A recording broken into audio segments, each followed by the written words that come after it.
ఇప్పటికే America Russia మధ్య ఆ ఉద్రిక్త పరిస్థితులు తారాస్థాయికి చేరుకుంటున్నాయి. ఇటువంటి నేపథ్యంలో ఒక్క బాంబు పేలినా కూడా ప్రపంచ యుద్ధం ఏ క్షణాన్నైనా కళ్ళ ముందు కనిపించబోతోంది. ఇది నేనంటున్న మాట కాదు, జరుగుతున్న పరిణామాల బట్టి జియో పాలిటిక్స్ని, అంతర్జాతీయంగా జరుగుతున్న పరిణామాలని అబ్జర్వ్ చేసిన వాళ్ళు ఎవరికైనా అనిపిస్తున్న మాట, అనిపించబోయే మాట కూడా. ఎందుకంటే ఇప్పటికీ నార్త్ కొరియా ఎంట్రీ ఇచ్చింది. చైనా చెప్పకనే చెబుతోంది కెలికితే మామూలుగా ఉండదని చెప్పి. ఈ నేపథ్యంలోని ఇరాన్లో జరుగుతున్న పరిణామాలు దేనికి సంకేతం? వివాదాలను పెంచుతూ ఉన్నాడు ట్రంప్ పెత్తనాన్ని తట్టుకోలేకపోతున్నాయి ప్రపంచ దేశాలు. అమెరికా రష్యాల మధ్య బాంబు పేరిన ప్రపంచ యుద్ధమైనట్టుగా మారిపోయింది వాతావరణం. ఈ క్రమంలోని ఇరాన్లో జరుగుతున్న పరిణామాలు అక్కడ రెసీమ్ చేంజ్ అంటూ మాట వినిపిస్తోంది. ఈరోజు అర్ధరాత్రి అక్కడ రెసీమ్ చేంజ్ కాబోతోందా? అక్కడ ఆయతుల్లా అలీ ఖమేనీ ఇక అక్కడి నుంచి ఆయన నాయకత్వం పూర్తిగా ఇన్ఫ్యాక్ట్ అక్కడ పూర్తిగా వెళ్ళిపోబోతోందా? ఖమేనీ రెసీమ్ అంతం కాబోతోందా? ప్రస్తుతం దీనికి సంబంధించే చర్చ జరుగుతుంటోంది. ఎందుకంటే అక్కడ విజువల్స్ చూడండి, ఆందోళన ఏ స్థాయిలో ఉన్నది. ఆ విజువల్స్ చూస్తే అర్థమవుతుంది. ఒక్కసారి ఇరాన్లో ఎటువంటి పరిస్థితులు ఉన్నాయో నేను చూపించే ప్రయత్నం చేస్తాను. ఒక్కసారి ఇరాన్కి వెళ్ళే ప్రయత్నం చేద్దాం. ఇరాన్లో అక్కడ ఆందోళనలు మిన్నంటాయి. దాదాపుగా గత 10 నుంచి 12 రోజులుగా అక్కడ ఆందోళనలు జరుగుతూ ఉన్నాయి. అక్కడ జరుగుతున్న పరిణామాల గురించి ఆల్రెడీ మనం చాలా మాట్లాడుకున్నాం. ఎందుకంటే అక్కడ ఒక డాలర్ ఏకంగా 12 నుంచి 13 లక్షల రియల్స్ వరకు వెళ్ళిపోయింది. అది దాంతోపాటు గతంలో యుద్ధం, ఇజ్రాయెల్ ఇరాన్ యుద్ధంతో పాటు అమెరికా ఎంట్రీ ఇవ్వడంతో వాళ్ళ న్యూక్లియర్ ఫెసిలిటీస్ డ్యామేజ్ అయిపోయాయి. ఇలా అనేక దుష్పరిణామాలను ఎదుర్కొన్న ఇరాన్ ఇప్పుడు పూర్తిగా తన రెసీమ్ చేంజ్ కాబోతుందా? మరి ముఖ్యంగా ఆయతుల్లా అలీ ఖమేనీ పాలన అంతం కాబోతోందా? దీనికి సంబంధించి చర్చ జరుగుతుంటుందా? ఐ రిక్వెస్ట్ ఒకసారి ఇఫ్ పాసిబుల్ ఆందోళనకు సంబంధించి విజువల్స్ని చూపించే ప్రయత్నం చేద్దాం.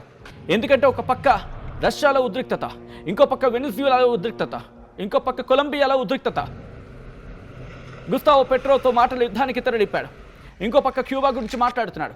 ఇంకో పక్క డెన్మార్క్, ఇంకో పక్క గ్రీన్లాండ్, రష్యా, దాంతోపాటు నార్త్ కొరియా కెలికినట్టుగా. ఇంకో పక్క చైనాను కూడా తైవాన్ విషయంలో. సో ఇద్దరి పరిణామాల్లో ఏం జరగబోతుంది అనేది ఆసక్తికరంగా మారుతోంది. ఈ క్రమంలో ఏం జరిగే అవకాశం ఉంది? ఇరాన్లో పాలన అంతం అయితే ఎటువంటి ఇంపాక్ట్ చూపించే అవకాశం కనిపిస్తోంది. దీనికి సంబంధించి డీటెయిల్గా మాట్లాడుకునే ప్రయత్నం చేద్దాం. మనతో పాటు విష్ణు ఐఏఎస్ అకాడమీ నుంచి విష్ణు గారు జాయిన్ కాబోతున్నారు. విష్ణు గారు నమస్తే అండి. విష్ణు గారు వెల్కమ్ టు ఆర్టీవీ. ఇప్పుడు జరుగుతున్న పరిణామాల గురించి డీటెయిల్గా మాట్లాడుకునే ప్రయత్నం చేద్దాం. బట్ అంతకన్నా ముందు ఒక ట్వీట్ నేను మీకు చూపించే ప్రయత్నం చేయబోతాను. ఎందుకంటే రెజా పహల్వి, బహుశా నా ప్రొనౌన్సియేషన్ కాస్త అటు ఇటు అయ్యి ఉండొచ్చు కాక, రైజ్ ఇరాన్ అంటున్నాడు.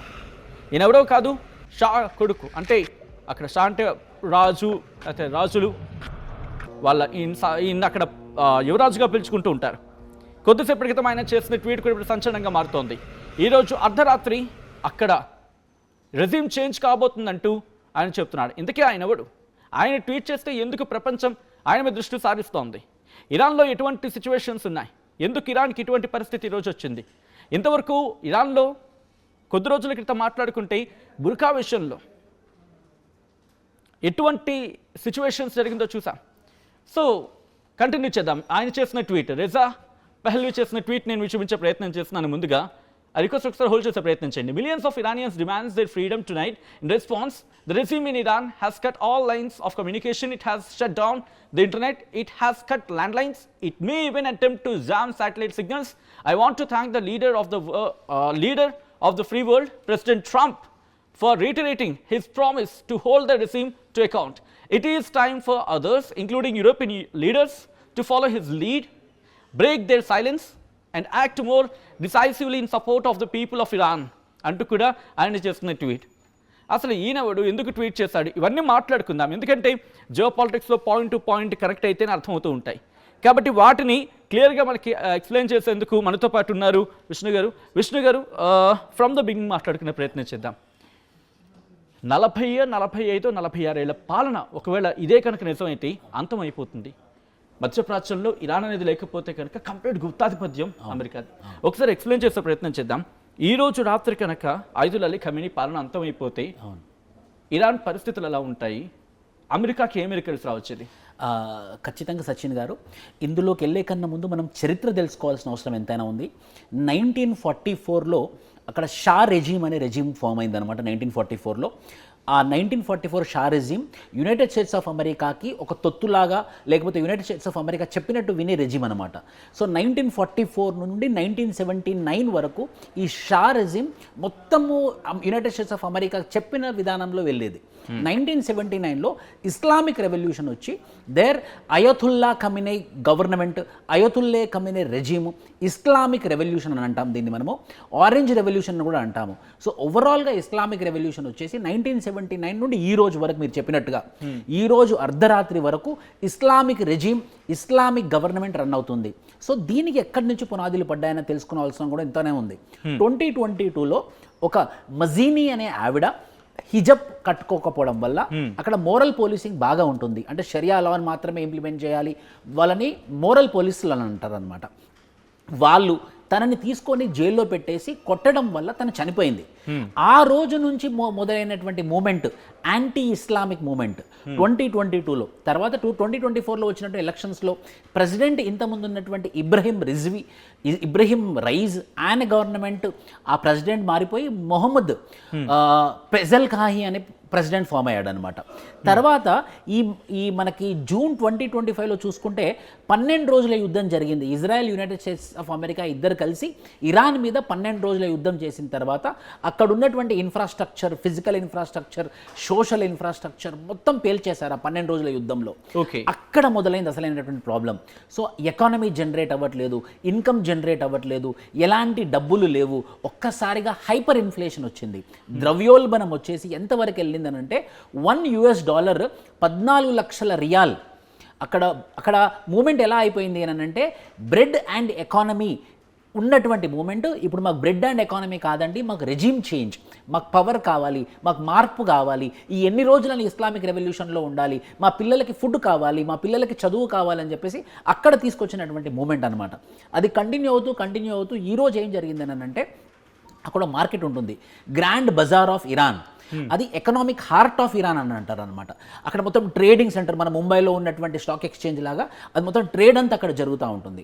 అక్కడ ఉన్నటువంటి ట్రేడర్స్, అక్కడ ఉన్నటువంటి ఇన్ఫ్లుయెన్షియల్ ఎకనామికల్ పీపుల్, ఆర్థికంగా బలంగా ఉన్నటువంటి ఇరానియన్ పీపుల్ అక్కడ కూడా రివాల్ట్ తీసుకొని వచ్చి ఇక మాకు రెజీమ్ వద్దు, ఈ ఇస్లామిక్ రెవల్యూషన్ వద్దు, మాకు మార్పు కావాలి, మాకు ఫుడ్ కావాలి, మాకు మా పిల్లలకు చదువు కావాలని చెప్పేసి జరగడం వల్ల ఈరోజు అర్ధరాత్రి మాత్రం ఇప్పుడు చూస్తున్నటువంటి పరిణామాల దృష్ట్యా 1979లో స్టార్ట్ అయినటువంటి ఇస్లామిక్ రెవల్యూషన్ 2026 జనవరి 9కి ఎండ్ అయ్యే అవకాశాలు ఎక్కువగా ఉన్నాయి. అంటే 47 సంవత్సరాల సుదీర్ఘమైనటువంటి ఒక రెజీమ్ మార్పు అయితే జరిగే అవకాశాలు ఎక్కువగా కనబడుతున్నాయి సచిన్ గారు. కానీ ఇరాన్ బయటకు కనిపించినంత ఒక విధంగా చెప్పాలంటే అంత వీకెనింగ్ ఎకానమీ కాదు. ఎందుకంటే వాళ్ళ కడుపులోనే ధనం ఉంది, లైక్ చమురు నిక్షేపాలు ఉన్నాయి. ఎందుకంటే మనం కూడా ఒకప్పుడు వాళ్ళ నుంచి చమురు తీసుకున్న వాళ్ళం.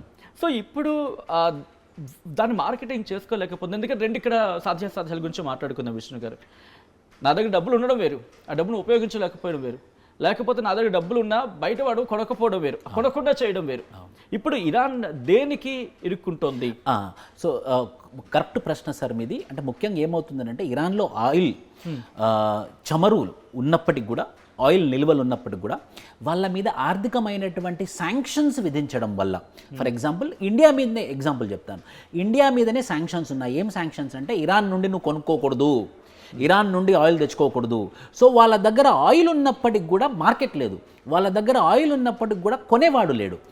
శాంక్షన్స్ అంటే ఇక్కడ ఆంక్షలు, ఇది కొనొద్దు, ఇది చెయ్యొద్దు, ఇలా కొంటే ఇలా అని చెప్పి. సో వాళ్ళ దగ్గర ఆయిల్ ఉన్నా కూడా కొనేవాడు లేకపోవడం వల్ల వాళ్ళ దగ్గర డబ్బులు రావట్లేదు. మార్కెట్ అమ్మకాలు కొనుగోలు అవుతాయి కదా డబ్బులు అనేది తిరిగేది. ఆ డబ్బులు రాకపోవడం వల్ల వాళ్ళ ఎకానమీని వాళ్ళు మళ్ళీ పునర్జీవనం ఇవ్వలేకపోతున్నారన్నమాట. అక్కడ ప్రజలు ఏమనుకుంటున్నారు, మీరు అమెరికా శాంక్షన్స్ విధిస్తుందంటే మీరు అమెరికాతో మాట్లాడుకోండి. ప్రజలు మేమేం తప్పు చేసాం, మేమెందుకు నష్టపోవాలి, మాకెందుకు ఇంత ఇన్ఫ్లేషన్, మాకెందుకు భోజనం దొరకకపోవడం, మాకెందుకు బ్రెడ్ దొరకకపోవడం, మీ ఏమైనా జియో పొలిటికల్ ఇష్యూస్ ఉంటే మీరు సాల్వ్ చేసుకోండి. కానీ కామన్ మ్యాన్ ఇబ్బంది పడుతున్నాడు ఇరాన్లో. సో ఇరాన్లో ఈ రోజు ఉన్నటువంటి ప్రాబ్లం ఏంటంటే ఒక సామాన్య పౌరుడు, ఒక కామన్ మ్యాన్ ఈ ఇంటర్నేషనల్గా విధించినటువంటి శాంక్షన్స్ వల్ల, ఆంక్షల వల్ల, అక్కడ ఉన్నటువంటి ఆయిల్ అమ్మకపోవడం వల్ల, అక్కడ ఉన్నటువంటి గూడ్స్ అండ్ సర్వీసెస్ బయటికి వెళ్ళకపోవడం వల్ల అక్కడ ఎలాంటి ఆర్థికమైనటువంటి పెంపుదల ఉండట్లేదు అనమాట. So there is complete shut down of economy of Iran. But sorry for the interruption Vishnu గారు, అంటే ఎకానమీ గురించి వచ్చినప్పుడు ఇది ఇరాన్ ఈ రెజ్యూమ్ రావడానికి కారణం అది. వాళ్ళు జాతీయకరణ చేశారు వాళ్ళ సంపదని. వెనిజులా ఫార్ములా ఇక్కడ కూడా కనిపిస్తోంది. వాళ్ళు జాతీయకరణ చేసిన తర్వాత అప్పుడు కాస్త మళ్ళీ ముందుకు వెళ్ళారు. అక్కడ పాలనంతమైన తర్వాత బాగానే ముందుకు వెళ్ళారు. కానీ 40 ఏళ్ల పాటు సాగిన ప్రయాణం ఈ రోజు ఇలా కాలగర్భంలో కలిసిపోవడానికి సిద్ధంగా ఉందని చెప్పి మాట్లాడుకోవడానికి కారణం ఏమైంది? ప్రజల్లో పెద్ద మూమెంట్ వచ్చిందండి. ఎప్పుడైనా కూడా ఎక్కడైనా సరే ప్రజల్లో మూమెంట్ వచ్చినప్పుడు ఎవరు ఆపలేరు. మనం ఒక అరబ్ స్ప్రింగ్ అనే కాన్సెప్ట్ ఉంటుంది 2011లో. తునిసియా, ఈజిప్ట్, లిబియా, సుడాన్ ఒక్కసారిగా ఒక 11 రోజులలో లిబియా గవర్నమెంట్, 11 రోజులలో ఈజిప్ట్, 11 రోజులలో సుడాన్, తునిసియా గవర్నమెంట్ పడిపోయాయి. ఎన్నో సంవత్సరాలుగా పాతుకుపోయినటువంటి రాజ్యాధికారము, రాజులు వాళ్ళని ప్రజలు ఎల్లగొట్టేశారనమాట. అలాంటి మూమెంటే ఇప్పుడు మనకి ఇరాన్లో కనబడుతుంది. కానీ ఒకటి చెప్పుకోవచ్చు, ఇరాన్ ఎప్పటికైనా కూడా హైయెస్ట్ సివిలైజేషన్, గొప్ప సివిలైజేషన్ ఉన్నటువంటి ప్లేస్ ఏదన్నా ఉందనంటే ఇరాన్. కానీ అది ఈరోజు అమెరికానే. మళ్ళీ ఈ అమెరికా విధించినటువంటి శాంక్షన్స్, అమెరికా విధించినటువంటి ఆర్థికమైనటువంటి శాంక్షన్స్, ఆంక్షల వల్ల మాత్రం ఈరోజు ఇరాన్ దెబ్బతింది, ఇరాన్ ప్రజలు దెబ్బతిన్నారు. సో ఇరాన్ ప్రజలు ఏం కోరుకుంటున్నారనంటే, మీ ఈ అమెరికా వల్ల మనకు ఆంక్షలు విధించారు కదా, మరి అమెరికా చెప్పినట్టు వినండి. ఎందుకు? కనీసం అమెరికా చెప్పినట్టు వింటే ప్రజలకు భోజనం దొరుకుతుంది. ఇప్పుడు మనం చూసినటువంటి ట్వీట్ కూడా దానికి సంబంధించింది. ఈ షా పెహల్వాయి అనే ఒకసారి ట్వీట్ మళ్ళీ చూపించే ప్రయత్నం చేయండి. ఇప్పుడు మీకు ఈ ట్వీట్ చూస్తే అర్థమవుతుంది. ఎందుకంటే ఇందాక చాలా మంది అడగడం జరిగింది, ఇది ఫేక్ న్యూస్ అంటున్నారు కదా. It's not a fake news, అది ఫేక్ న్యూస్ కాదని చెప్పడానికి ఎవరైతే ఫేక్ అనుకుంటున్నారో we will explain. ఆ ట్వీట్ ని మీరు చూడొచ్చు. రెజా పహల్వి అని చెప్పి మీరు చూస్తున్నారు కదా, ఒక్కసారి ఆయన గురించి మాట్లాడుకుందాం విష్ణు గారు. బికాస్ అంటే మనం అంటే రెగ్యులర్ గా ట్రాక్ చేస్తూ ఉంటాం కదా, తెలుస్తూ ఉంటుంది. ఇతగాడు చేసిన ట్వీట్ ఎందుకు చూపిస్తున్నాం అంటే, ఇతగాడి గురించి ఒకసారి మాట్లాడుకుని అప్పుడు ట్వీట్ ఎక్స్ప్లెయిన్ చేద్దాం, సో దట్ ఇంకా క్లియర్ గా ఉంటుంది. ఈ రీజా పహల్వి అనే అతను, షా అనుకున్నాం కదా 1944, వాళ్ళ అబ్బాయి, వాళ్ళ సన్ అన్నమాట. ఇతను 1979లో ఇస్లామిక్ రెవల్యూషన్ జరిగిన తర్వాత అమెరికాలో ఒక రెఫ్యూజీ లాగా వెళ్ళి అక్కడ బతుకుతున్నాడు. మీరు చూసినట్టయితే, I want to thank the leader of free world president Trump. ఒక్కసారి మార్క్ చేద్దాం, హైలైట్ చేద్దాం. ఒక్కసారి మీరు పెన్ తీసుకుంటారా? ఒక్కసారి మార్క్ చేద్దాం. సో హియర్ ఇక్కడ మీరు చూసినట్టయితే the president Trump I want to thank the leader అని అన్నాడు. దీనివల్ల మనకు అర్థమవుతుంది ఏంటంటే, మీరు ప్రెసిడెంట్ ట్రంప్ని మెచ్చుకుంటున్నాడు. ప్రెసిడెంట్ ట్రంప్ వల్లనే రెజిమ్ మార్పు జరగబోతుంది. ఈ ఇరాన్లో ఇంత పెద్ద మార్పు రావడానికి గల కారణం ట్రంప్ అని మెచ్చుకుంటున్నాడు. దీని ద్వారా మనకు అర్థమయ్యేది ఏంటంటే, ఏదైతే మూమెంట్ ఇరాన్లో తీసుకొచ్చారో దాని వెనుకుండి నడిపించేది ఎవరు అని అంటే, it's none other than president Trump అనేది మనకు అర్థమవుతుంది. మరి ఇతనికి వచ్చే బెనిఫిట్ ఏంటంటే, ఈ రిజిమ్ చేంజ్ చేసి ఎవరికి పట్టం కడుతున్నాడు, ఎవరికి రాజ్యాధికారం ఇవ్వబోతున్నాడు అంటే రీజా పహల్వీకే ఇవ్వబోతున్నాడు. ఇతనికి ఎందుకు ఇవ్వబోతున్నాడు అంటే, 1944లో ఉన్నటువంటి గవర్నమెంట్కి అమెరికా సపోర్ట్గా ఉన్నటువంటి గవర్నమెంట్ వీళ్ళ ఫాదర్. సో వీళ్ళ ఫాదర్ కాబట్టే ఇతను కూడా నాకే మళ్ళీ ప్రభుత్వం వస్తుంది, నాకే రాజ్యాధికారం వస్తుందని చెప్పేసి ఇండైరెక్ట్గా అమెరికాకి సపోర్ట్ చేసి, అమెరికా ద్వారా శాంక్షన్స్ విధించి, అమెరికా ద్వారా ఇరాన్ని కంట్రోల్ చేయాలన్న ఉద్దేశంతో ఉన్నాడనమాట ఇది. అండ్ ఈయన ఇచ్చిన స్టేట్మెంట్, ఆ ఫస్ట్ స్టేట్మెంట్ మీరు చూడొచ్చు, millions of Iranians demanded their freedom tonight. ఈ రోజు రాత్రికి ఇంతవరకు ఈ మాట వినిపించలేదు. అంటే ఇక్కడ ప్రొటెస్టులు జరుగుతున్నాయి, నిరసనలు వ్యక్తం చేయడం జరుగుతుంది, రోడ్డు మీదకి వస్తున్నారు, ఉద్రిక్తతలు ఉన్నాయి, ఆందోళన వ్యక్తం చేస్తున్నారు, ఆర్థికంగా పడిపోయి ఉన్నారు. బట్ ఈ స్టేట్మెంట్ ఇంతవరకు కూడా ఎక్కడ కనిపించిన పరిస్థితి. లెట్ మీ హైలైట్ ఈ పాయింట్, ఫ్రీడమ్ టు నైట్ అనే ఈ పాయింట్ మాత్రం ఇదిగోండి. ఎవరైతే ఫేక్ న్యూస్ అంటున్నారో వాళ్ళకి స్క్రీన్ షాట్ పంపించండి. మీకు తెలుగులో అందరికైనా ముందుగా, అందరికైనా వేగంగా, అందరికైనా ఖచ్చితంగా సమాచారం ఇచ్చే ప్రయత్నం చేస్తోంది. కొంతమంది నమ్మచ్చు, కొంతమంది నమ్మకపోవచ్చు. అందుకే వాళ్ళకి ఆధారాలతో సైతం చూపించే ప్రయత్నం చేయండి. ఎందుకు ఈరోజు ఆర్టీవీకి ఇంత పట్టం కడుతున్నారంటే, మేము ప్రూఫ్లతో సైతం 1-2 సార్లు క్రాస్ చెక్ చేసుకుని, బికాస్ మీరు మాకు ఇచ్చిన నమ్మకం, మీరు మా మీద పెట్టిన నమ్మకం కాబట్టి మేము ఆధారాలతో సైతం మాట్లాడే ప్రయత్నం చేస్తున్నాం. కాస్త బెట్ కట్టండి ఎవరితోనైనా. నేను అంటే ఏదో మీరు వెంటనే కట్టనని కాదు, ఇది నామకే వాస్తే అంటున్నాను, సీరియస్గా తీసుకున్నారు కనుక. నేను ఎందుకు అంటున్నానంటే, క్రాస్ చెక్ చేసుకోండి, మిగిలిన ప్లాట్ఫామ్ క్రాస్ చెక్ చేసుకోండి. మనకన్నా నేను అంటున్నా, మనకైనా ఎవరైనా ఫాస్ట్గా ఇస్తున్నారా? మ్యాక్సిమం యాక్యురసీ గురించి మాట్లాడుకుంటే 98-99% ఇది మీరిచ్చిన బాధ్యత. సో ఎవరైనా ఫేక్ న్యూస్ అంటే కనుక ఇదిగో ఇదే స్క్రీన్ షాట్ తీసి పంపించండి.